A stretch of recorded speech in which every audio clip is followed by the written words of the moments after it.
শাস্ত্রে বলা আছে একবার কৃষ্ণ নাম যত পাপ হরে, পাপীর সাধ্য নাই তত পাপ করে। আবার এই বলছো কোটি জন্ম যদি তুমি হরি নাম করো তাহলে ওই ব্রজের নন্দনকে পাওয়া যাবে না, আর যাকেই পাওয়া যায় ওই আমার কৃষ্ণ আমার গোবিন্দকে পাওয়া যাবে না। তাহলে তো একটু মিথ্যে কথা, এর মিথ্যে হলো না। বৈষ্ণব ঠাকুর বলছেন তোমরা ধৈর্য হারিও না, তোমরা অধৈর্য হইও না। তবে তুমি যেভাবে নাম করছো, আমি যেভাবে নাম করছি, সবাই যেভাবে নাম করছি এভাবে নাম করলে হবে না। কিভাবে করব? হেন কৃষ্ণ নাম যদি তুমি লহ বহুবা,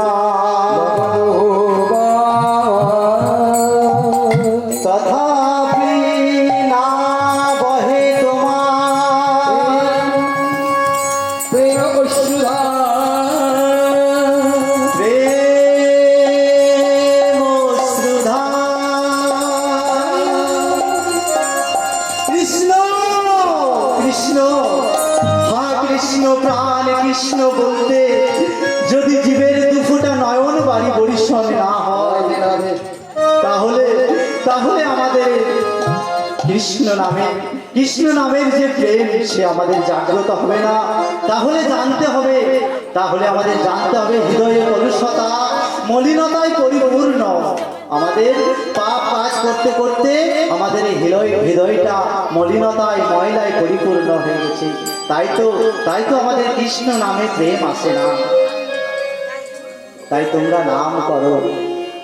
তাই এই নামের জোরে অজামিল নামের জোরে উদ্ধার হয়ে গেছিল মা। অজামিল ছিল মহাপাপের পাপী, কিন্তু তার একটি ছোট্ট ছেলে, সেই ছেলেটার নাম রেখেছিল নারায়ণ। আর সেই নারায়ণকে মৃত্যুকালে যখন মৃত্যু আগত তখন তিনি কিংকর্তব্য বিমূঢ় হয়ে যখন চারিদিকে শুধু অন্ধকার দেখছে আর কিছু দেখতে পাচ্ছে না, তখন সে মনে প্রাণে তনু মন উজাড় করে দিয়ে একবার শুধু দেখেছিল নারায়ণ।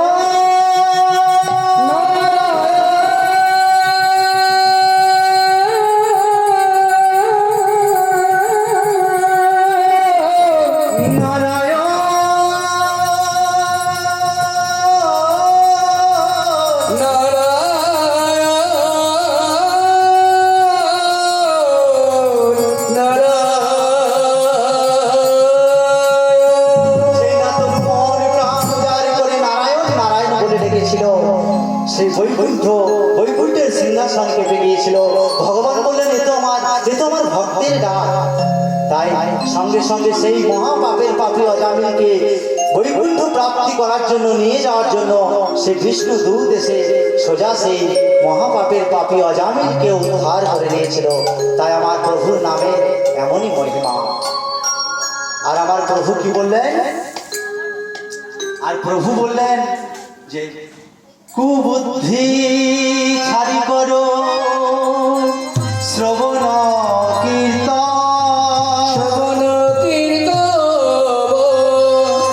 অবশ্য পাইবে তবে শ্রীকৃষ্ণ চরণ।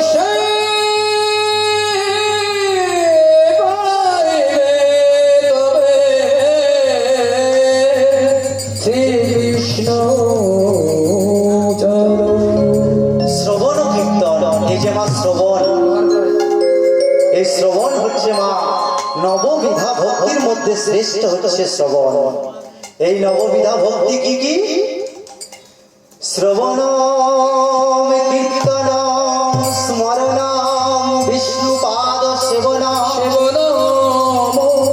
অর্চন বন্দন দাস্য চক্ষ আত্মনিবে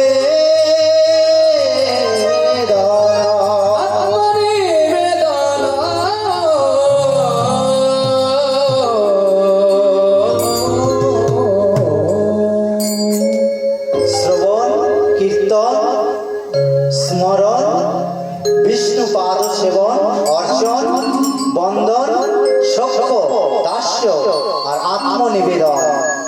এই নববিধা ভক্তির মধ্যে শ্রেষ্ঠ হচ্ছে মা শ্রবণ। এই যে আপনারা এত সুন্দর ভাবে শ্রবণ করছেন, তাহলে আপনাদের মঙ্গল হচ্ছে। তাহলে মা এই নাম সংকীর্তন, এই নাম শ্রবণ করেছিল প্রথম কে? না, সপ্তাহব্যাপী যে ভাগবত পাঠ প্রথম হয়েছিল, সেই ভাগবত প্রথম শ্রবণ করেছিলেন ধার্মিক রাজা পরীক্ষিত মহারাজ।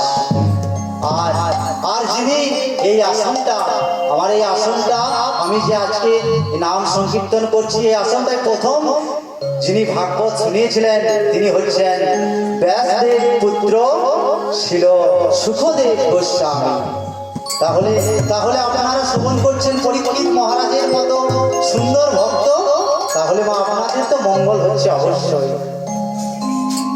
তাই মহাপ্রভু আমার বললেন যে হে কলিহত জীব, তোমরা ভাবছো হয়তো আমরা নিজ কুলে জন্মগ্রহণ করেছি, শূদ্র কুলে জন্মগ্রহণ করেছি, তাই আমাদের হয়তো নাম করার অধিকার নাই।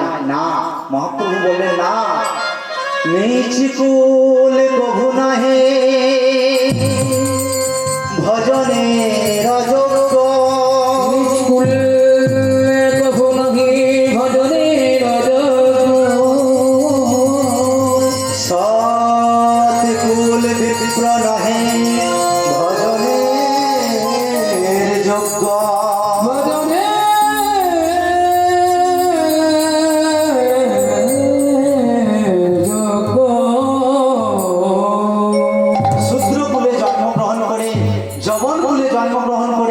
জবন হরিদাস তিনি প্রতিদিন 3 লক্ষ নাম জপ করতেন, আর সেই নামের জোরে নাম করতে করতে তিনি নামাচার্য হরিদাস হয়ে গেছিলেন।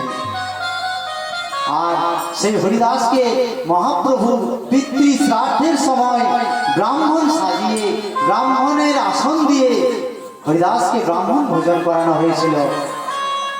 আবার দেখুন মা, যদি সৎ কুলে ব্রাহ্মণ কুলে জন্মগ্রহণ করে যদি আমরা হরিনাম বিমুখ হয়, তাহলে কৃষ্ণের কৃপা হবে না। তাই বললেন যে সৎ কুলে যদি বিপ্র হয় তবু এই হরিনাম করার অযোগ্য। তাই তো হে কলিহত জীব, তোমরা নাম করো। তাই আমার পদকর্তা কি বললেন? তাই আমার পদকর্তা বললেন যে গৌরাঙ্গের নাম লয়,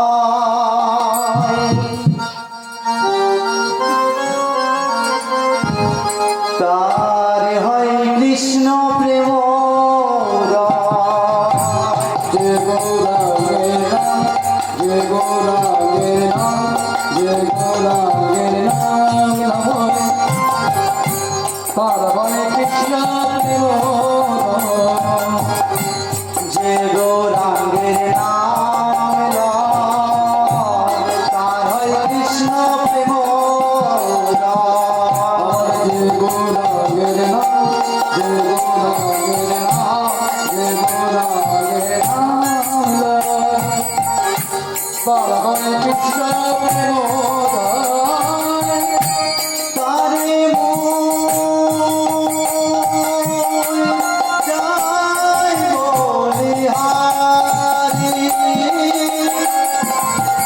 তারে মূল যাই বলিহারি।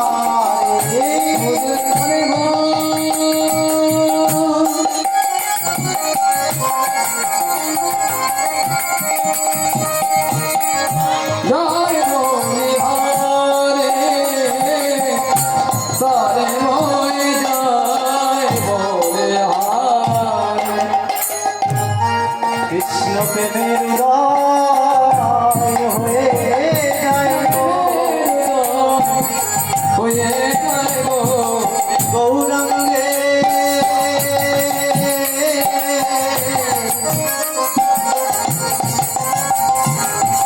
নামবা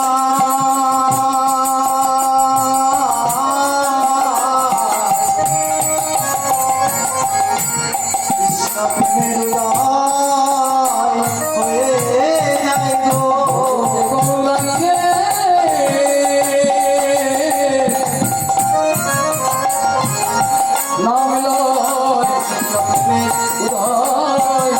হয়ে যায় গো তারে